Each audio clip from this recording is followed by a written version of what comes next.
నేను ఎప్పుడు కూడా ఎక్కువ సంఖ్యాబలాన్ని నమ్మను. 1,00,000 మంది 1,00,000 మెదడులను కదిలించగలిగే శక్తి ఉన్నాను ఒక నమ్ముతాను. లేదంటే 10 మందిని ప్రభావితం చేయగలిగే నాకు ఒక జన సైనికుడు చాలు. 100 మంది వచ్చేసి 1000 మంది వచ్చి దాన్ని ముందుకు తీసుకెళ్ళలేక ఎన్ని ఇబ్బందులు ఉంటాయి. అందుకని నేనేంటంటే ఎక్కువ సంఖ్యను నమ్మను. నేను 10 లక్షల మంది వస్తే నేనే నమ్మను. కానీ 10 మంది వచ్చి రోజు ఒక 10 సంవత్సరాల నుంచి అలా నిలబడితే అలాగే ఉంటుంది. తెలంగాణ కూడా ఏంటి ఇప్పుడు ఎందుకు మీకు ఉంది అంటే సిద్ధాంతాల పట్ల ఆదర్శతలు వాళ్ళు కొట్లాడారు. ఈరోజు వచ్చింది చాలా చిన్న చిన్న అన్ని స్థానాల్లో చాలా చిన్నవి కావచ్చు ఆ రెండు. కానీ ఎప్పుడు కూడా మనం ఒక తల్లి గర్భంలో ఉన్నప్పుడు చిన్న ఒక సెలేమా అదే మల్టిప్లై అవుద్ది. ఇప్పుడు దాకా నిద్రాణమై ఉన్నది అది లోపల ఉన్నది బయటకు వచ్చింది. ఈరోజు చిన్న కదలికి వచ్చింది, ఒక చిన్న చిగురులాగా మన మొలకలా బయటకు వచ్చింది. కానీ మీరు ఈ భావం ఎంత పెరిగిపోయిందంటే దేశం అంతా నాందేడ్, మహారాష్ట్ర, లేదంటే తమిళనాడు, కర్ణాటక, ఉడిపి ఇన్ని ఏరియా ప్రాంతాలకు పిలుస్తున్నారంటే దీన్ని బట్టి మీరు అర్థం చేసుకోవాల్సింది ఏంటంటే మనం మాట్లాడుతున్న భావజాలం చాలా బలమైనది.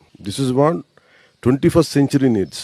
21వ శతాబ్దానికి ఇది రైట్ ఐడియాలజీ. మీరు చూడండి, తెలంగాణలో దివ్యాంగులకి ఒకరికి ఇచ్చాం. ఒక ఆడబిడ్డ వెళ్ళింది, ఒక ఆడపడుచు స్కూటర్లు అలాగ వెళ్ళి చాలా ముగ్గురు. ఒకళ్ళేమో రెల్లి కులానికి చెందినవారు అనుకుంటా, రెల్లి కానీ మాదిగల కులానికి చెందినవారు కానీ వాళ్ళు.